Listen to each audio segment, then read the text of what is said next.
সুপ্রিয় শিক্ষার্থী, আসসালামু আলাইকুম। জয়কলির পক্ষ থেকে তোমাদের সকলকে সাদর আমন্ত্রণ জানাচ্ছি। আমি জাকির তাজওয়ার।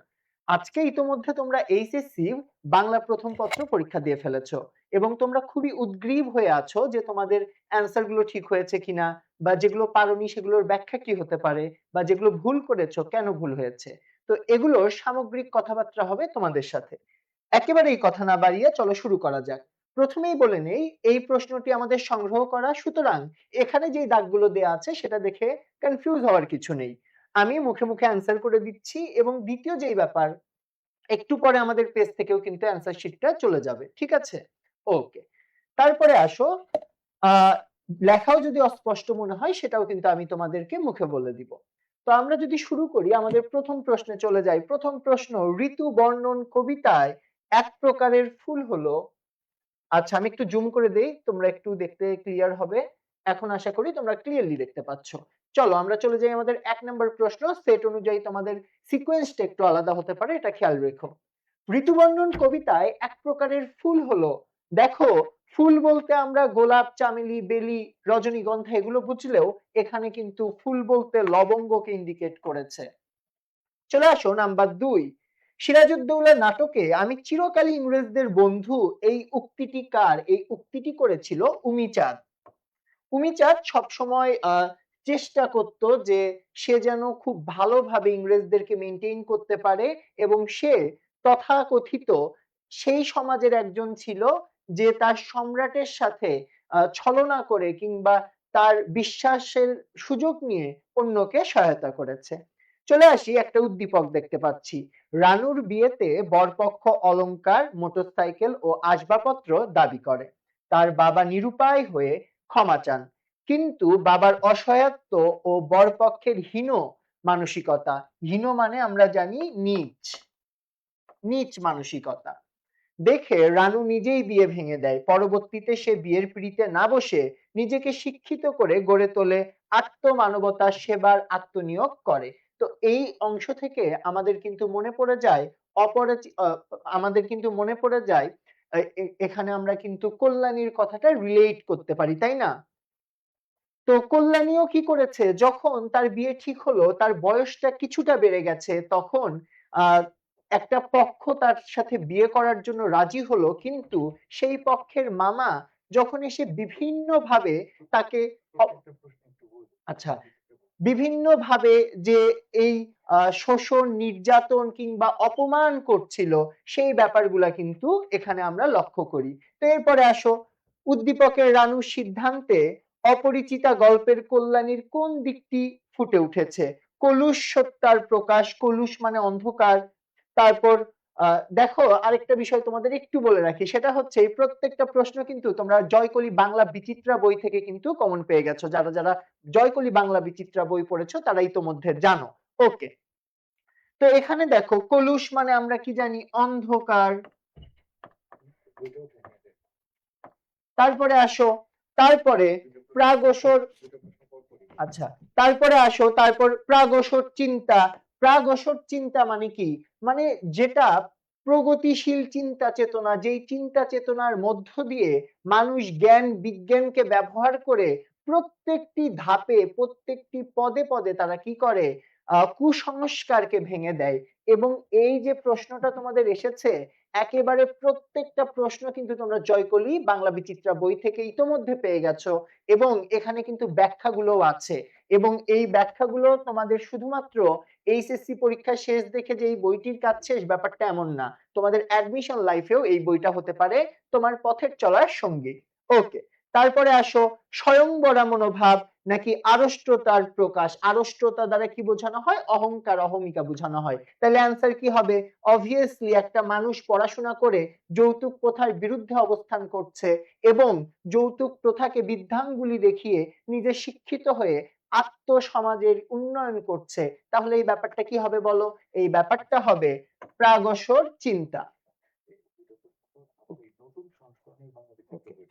তারপরে আসো, ৪ নাম্বার, উভয় ক্ষেত্রেই অধিকতর সমর্থনযোগ্য বিষয় সামাজিক সমস্যার বিরুদ্ধে জাগরণ।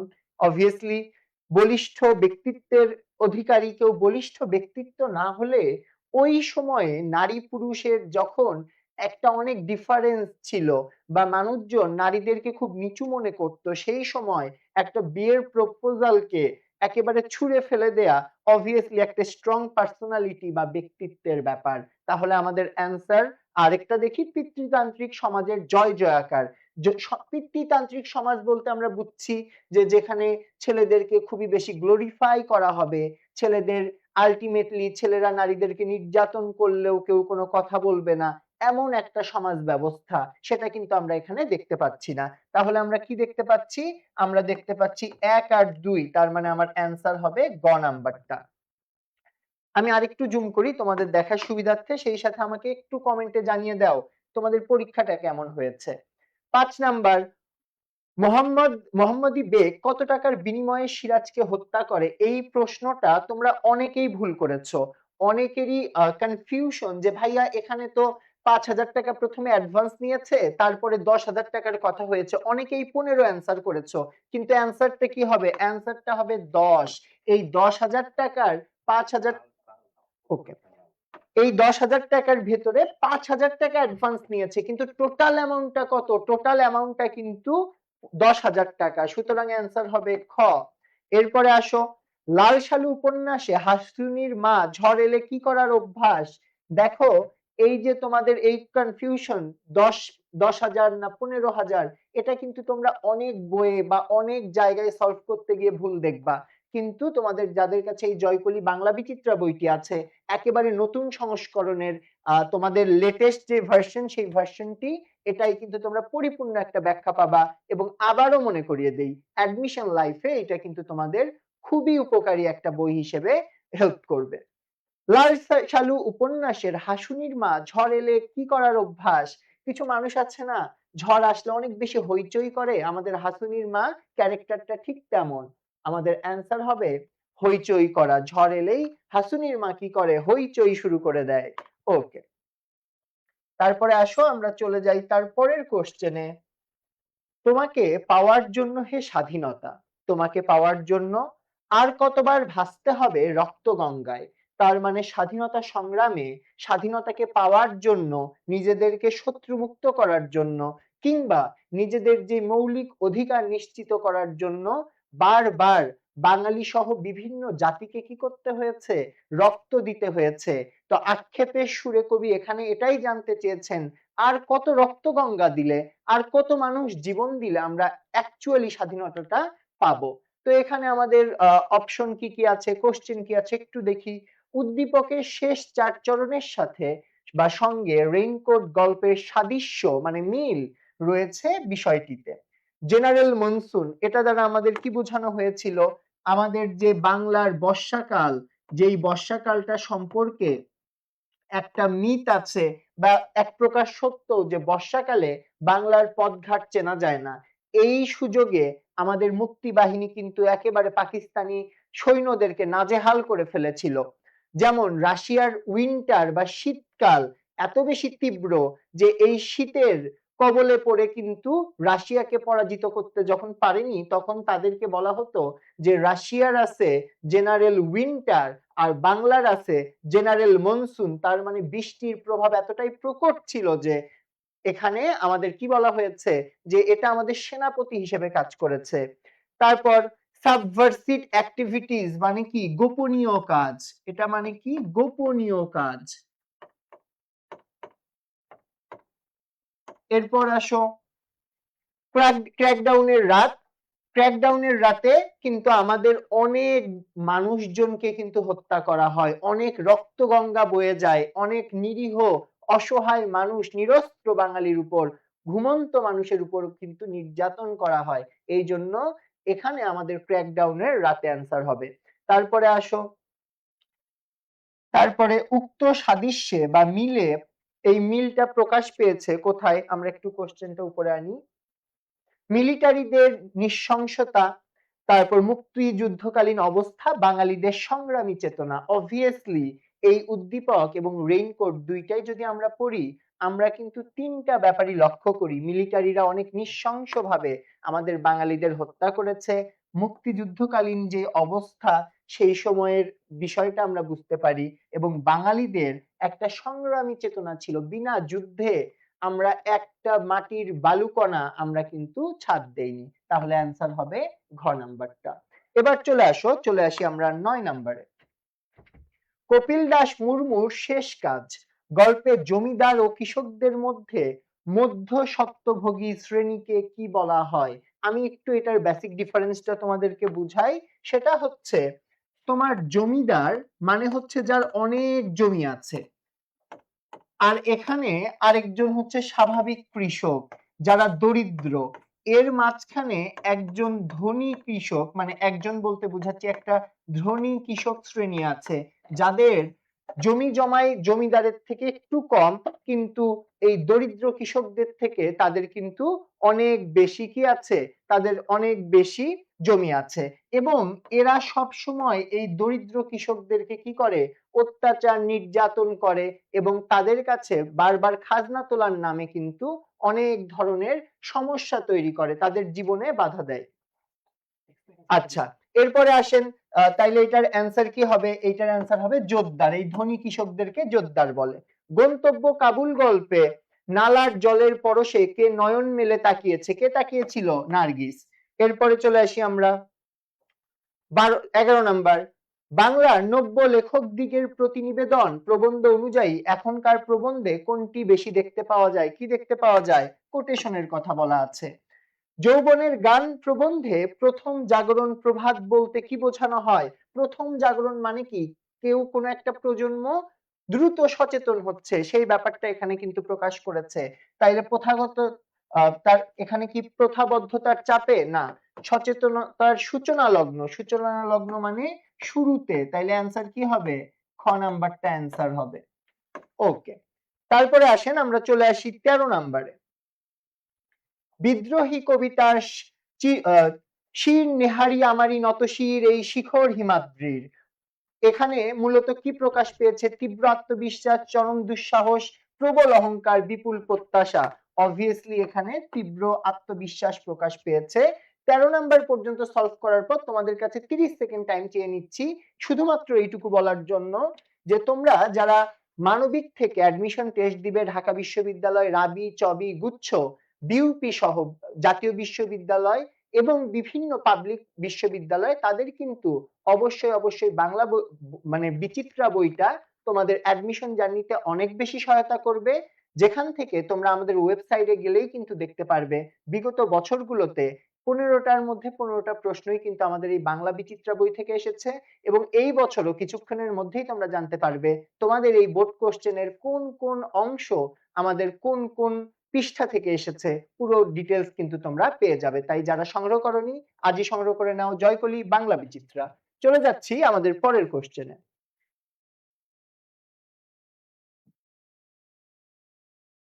নাম্বার 14, রণরক্ত সফলতা সত্য কথাটি সুচেতনা কবিতা কোন ভাব প্রকাশ করেছে? রণ মানেই কি? যুদ্ধ। এখানে তাহলে কি হবে? আমাদের যুদ্ধ সবসময় কিসের জন্য হয়ে এসেছে? অস্তিত্বের কারণে, অস্তিত্বের জন্য সংগ্রাম। কাল স্রোতের কাছে মানুষের কোনো মূল্য নেই, এই অর্থ কোনো মূল্য নেই, এই অর্থ প্রকাশ পেয়েছে সোনার কবিতার কোন চরণে? একটু আমাকে বলো কোন চরণে? এখানে আসলে একটু ক্লিয়ারলি দেখা যাচ্ছে না, আমরা একটু ক্লিয়ারলি তোমাদেরকে কোশ্চেনটা বলে দেই।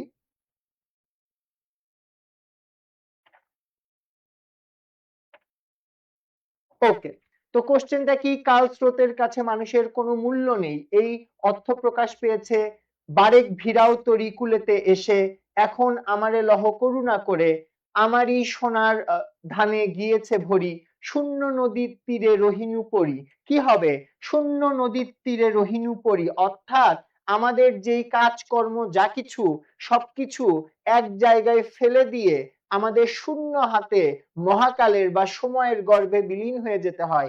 আজকে তুমি পরীক্ষার জন্য এক্সাম দিচ্ছ, পড়াশোনা করছো, এক সময় তোমার শূন্য হাত নিয়ে তোমার কোনো এ প্লাস, গোল্ডেন এ প্লাস কোনো কিছুই ভ্যালু অ্যাড করবে না, সেই ব্যাপারটা বুঝিয়েছে।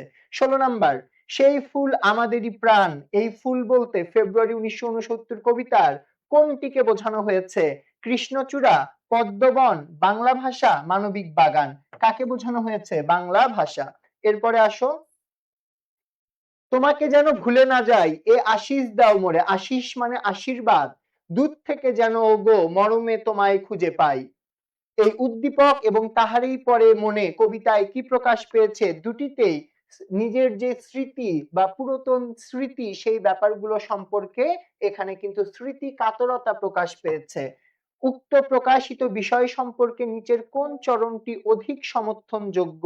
দক্ষিণা সমীর তার গন্ধে গন্ধে হয়েছে কি অধীরাকুল, সে ভুলেনি তো এসেছে তা ফাগুনে সরিয়া, তাহারই পরে মনে ভুলিতে পারি না কোনো মতে, যদিও এসেছে তবু তুমি তারে করিলে বৃথাই।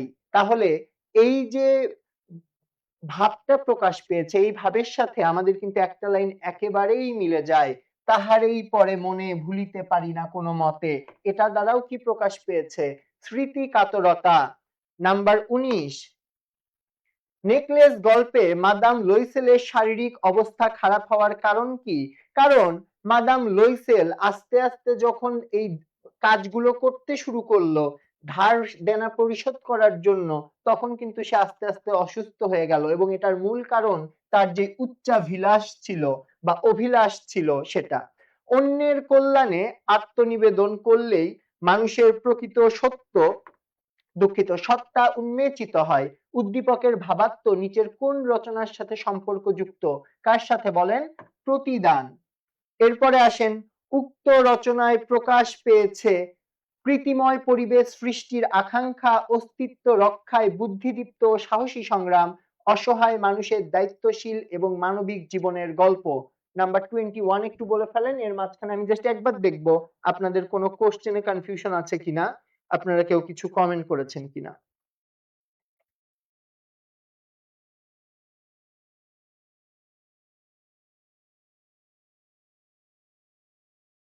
ওকে, আপনাদের যদি কারো কোনো কোশ্চেন থাকে আপনারা একটু ঝটপট করে ফেলবেন, আমরা তাহলেই কিন্তু আচ্ছা বাকিটা দেখবো। আলহামদুলিল্লাহ 30-এ 30, আচ্ছা 30-এ 30 হইলে খুবই ভালো, চমৎকার। আচ্ছা, উক্ত রচনায় কি প্রকাশ পেয়েছে বলে ফেলেন। আচ্ছা, আপনাদের আর কোনো কমেন্ট সেভাবে পাচ্ছি না।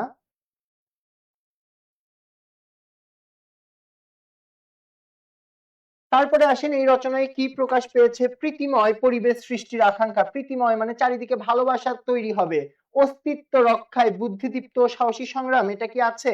তারপরে অসহায় মানুষের দায়িত্বশীল ও মানবিক জীবন যুদ্ধ, 1 আর 3, তার মানে খ নাম্বার। সিরাজউদ্দৌলা নাটকে আমি এবার আঘাত হানবই, এই উক্তিটা ফার্স্ট অফ অল করছে মীর জাফর, এবং কি থেকে এই উক্তিটা করেছে? এটা তার নিষ্ঠুরতা, এবং আপনাদের বইয়ের যে লাইন আছে সেখানে তার ক্ষোভ, রাগ এবং নিষ্ঠুরতা প্রকাশ পেয়েছে। আমাদের অপশনে আছে নিষ্ঠুরতা, আমাদের অ্যান্সার হবে নিষ্ঠুরতা। চলে যাই পরের কোশ্চেনে। আবারও বলি, এই প্রত্যেকটা প্রশ্ন কিন্তু আমাদের জয়কলি বাংলা বিচিত্রা বই আপনারা পেয়ে যাবেন ব্যাখ্যা সহ, এবং আপনারা অ্যাডমিশন জার্নিতে ভালো করতে চাইলে অবশ্যই অবশ্যই কিন্তু আপনাদের বইটা কিনে ফেলতে হবে। এবং যারা এখন পর্যন্ত রিয়াক্ট দেন নাই, কমেন্ট করেননি, একটা করে কমেন্ট করে ফেলুন। তাই শিক্ষাক্ষেত্রে তাদের এত মূল্য। এখানে আপনারা মোস্ট অফ দ্য স্টুডেন্ট মনুষ্যত্ব লিখেছেন। জীবন ও বৃক্ষ প্রবন্ধে কোনটি গুরুত্ব বোঝানো হয়েছে? সবাই লিখেছেন বেশিরভাগ মনুষ্যত্ব, বাট অ্যান্সার হবে কি? সাহিত্যের। সংলাপ ও গল্প নির্ভর রচনা কোনটি? যেটা আপনাকে একটু চেঞ্জ করে দিয়েছে, সংলাপ ও গল্প বলার ঢঙে রচিত হয়েছে কোনটি? প্রত্যাবর্তনের লজ্জা। এরপরে চলে আসেন, রহমত আলী জিনের ভয় দেখিয়ে গ্রামের সহজ সরল মানুষের কাছ থেকে টাকা হাতিয়ে নেয়। গ্রামের স্কুল শিক্ষককে এর প্রতিবাদ করলে রহমত আলী তাকে নাস্তিক আখ্যা দিয়ে গ্রাম ছাড়া করার হুমকি দেয়। এই ব্যাপারটা থেকে আমরা কি বুঝি? আমরা লাল সালু উপন্যাসের ভণ্ড মজিদের একটা চরিত্র কিন্তু আমরা এখানে খুঁজে পাই। তাহলে বলে ফেলেন 25-26 কি হয়ে যাবে? আচ্ছা, উদ্দীপকের রহমত আলী লাল সালু উপন্যাসের মজিদের সাথে সাদৃশ্যপূর্ণ কি কি? ধর্মের দোহাই দিয়ে সাধারণ মানুষকে শোষণ করে, সত্যের আশ্রয় নিয়ে নিজের প্রভাব বিস্তার না, সত্যের আশ্রয় নেয় না, শিক্ষার প্রসারে নিরলস ভাবে কাজ করা না, নিঃস্বার্থ ভাবে মানুষের উপকার করা না। অ্যান্সার হচ্ছে 1। তারপরে চলে আসেন 26 নাম্বার। উদ্দীপকের স্কুল শিক্ষকের পরিণতি লাল সালু উপন্যাসের কোন দিককে নির্দেশ করে? কুসংস্কারের বিরুদ্ধে যুক্তিবাদী কণ্ঠস্বরে স্তব্ধ হওয়া, গ্রামীণ সমাজ ব্যবস্থায় শিক্ষিত মানুষের অসহায়ত্ব, ভণ্ডামির কাছে সত্যের চূড়ান্ত পরাজয়। এটা কি হবে বলেন? কুসংস্কারের বিরুদ্ধে যুক্তিবাদী কণ্ঠস্বরে স্তব্ধ হয়ে যায় আর ভণ্ডামির কাছে সত্যের চূড়ান্ত পরাজয় হয়। ১ আর ৩, ১ আর ৩। প্রতিদান কবিতার কাটা পেয়ে তারে ফুল করি দান চরণত্রীতে কোন অর্থ প্রকাশ পেয়েছে? এখানে কোন অর্থ প্রকাশ পেয়েছে? কেউ আমার ক্ষতি করলেও আমি তার ভালো করি, এই যে টার্মটা, এই টার্মটাকে আমরা বলি পরার্থপরতা। পরার্থপরতা মানে কেউ ক্ষতি করলেও তার উপকার করা। আপনারা অনেকেই কৃতজ্ঞতা দিয়েছেন, কৃতজ্ঞতা হবে না, এটা হবে পরার্থপরতা। ওকে, চলে আসি মাটির গন্ধে রক্তের দামে কেনা। মাটির গন্ধে রক্তের দামে কেনা, হৃদয়ে বাংলাদেশ। উদ্দীপকে আমি কিংবদন্তির কথা বলছি কবিতায় কবির কোন মনোভাব প্রকাশ পেয়েছে? একটু অ্যান্সার করে ফেলেন। এবং আমি শেষবারের মতো আপনাদেরকে আমি একটু মনে করিয়ে দেই, আপনারা যারা যারা অ্যাডমিশনে ঢাকা বিশ্ববিদ্যালয়, রাবি, চবি, গুচ্ছ সহ বাকি বিশ্ববিদ্যালয়গুলোতে পরীক্ষা দিবেন, তারা অবশ্যই অবশ্যই বাংলার জন্য কিন্তু জয়কলি বাংলা বিচিত্রার সেটটি সংগ্রহ করে নেবেন, যা আপনাদের অ্যাডমিশন জার্নিকে সহজ, সরল এবং সাবলীল করে তুলবে। চলে আসি, আমি কিংবদন্তির কথা বলছি কবিতার কোন মনোভাব এখানে প্রকাশ পেয়েছে? মাটির গন্ধে রক্তের দামে কেনা, হৃদয়ে বাংলাদেশ। অবভিয়াসলি এখানে শিকড় সন্ধানী মানে নিজের যেই জন্মস্থান, সে স্থানের প্রতি আমাদের যে দুর্বলতা কাজ করে সেটি প্রকাশ করেছে। চলে যাচ্ছি ২৯ নম্বরে। উক্ত মনোভাবের সপক্ষে পংক্তিটি হলো, তিনি অতিক্রান্ত পাহাড়ের কথা বলতেন, আমি আমার ভালোবাসার কথা বলছি। আমি কি তার মতো স্বাধীনতার কথা বলতে পারবো? আমি আমার পূর্বপুরুষের কথা বলছি। ২৯ নম্বর অ্যান্সার কি হবে বলে ফেলেন।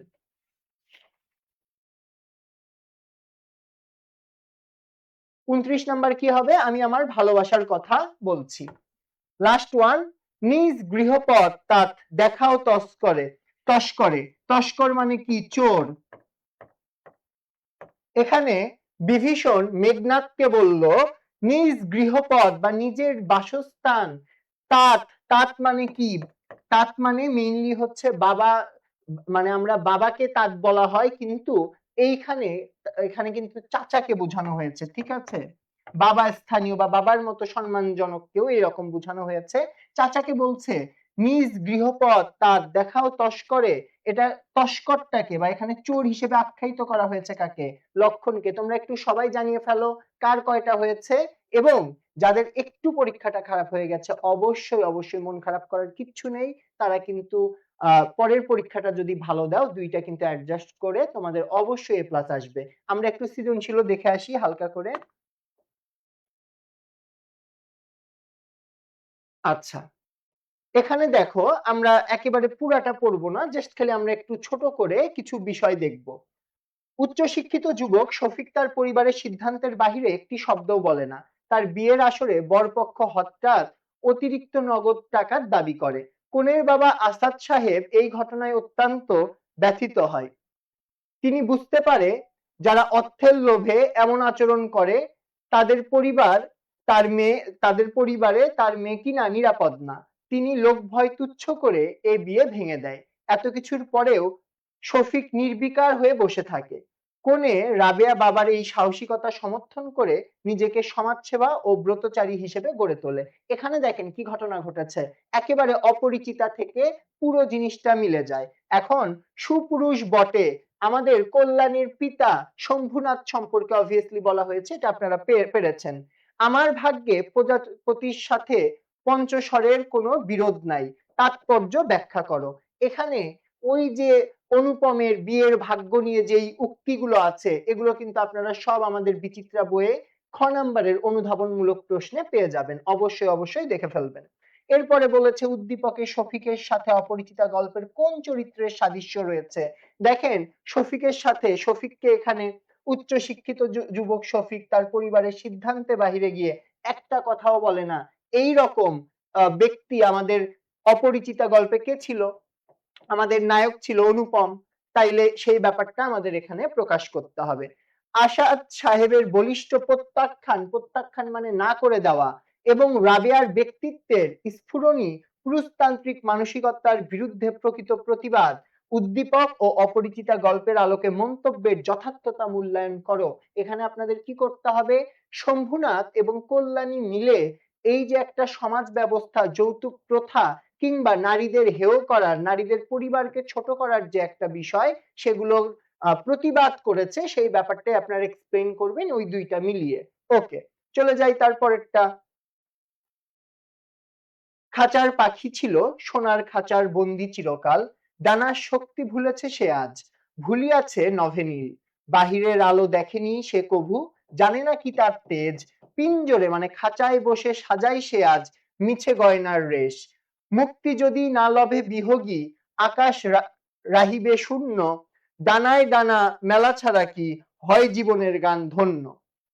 এখানে বলছে নজম উল উলমা কি, তারপর স্ত্রীদের বিদ্যার দৌড় সচরাচর বোধোদয় পর্যন্ত তাৎপর্য বিশ্লেষণ করো, উদ্দীপকের খাঁচার পাখির সঙ্গে অর্ধাঙ্গী প্রবন্ধের নারীর কোন বৈশিষ্ট্যের মিল পরিলক্ষিত, পাখিকে খাঁচা থেকে মুক্ত করার জন্য কবির প্রবল ইচ্ছায় অর্ধাঙ্গী প্রবন্ধের নারী জাগরণের মূল চেতনা। এটা পুরাটাই অর্ধাঙ্গী থেকে আসছে এবং আমাদের সাজেশন ক্লাস থেকে কিন্তু আপনারা মোটামুটি এগুলো কমন পেয়ে যাবেন। সেই সাথে আপনাদের আরেকটা অ্যানাউন্সমেন্ট দিয়ে রাখি, কালকে 11টায় বাংলা দ্বিতীয় পত্রের উপর একটা সাজেশন ক্লাস হবে, যেখান থেকে আপনারা শতভাগ কমন পাবেন। তাই আমি আপনাদের কালকের ক্লাসের জন্য আবারও আমন্ত্রণ জানাচ্ছি এবং আমরা একটু পরবর্তী কোশ্চেন গুলোতে চলে যাই। আপনাদের যদি কোনো কোশ্চেন থাকে আজকের ক্লাস নিয়ে, আপনারা আমাকে জানাতে পারেন, আমি একটু দেখে ফেলি।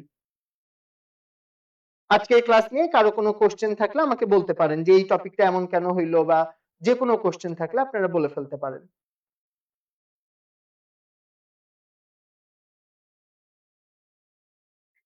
সিকিউ 10 পেজ লিখেছেন, পাস করবেন কিনা? আপনার তো ফার্স্ট হওয়া উচিত। আচ্ছা, এরপরে আসেন।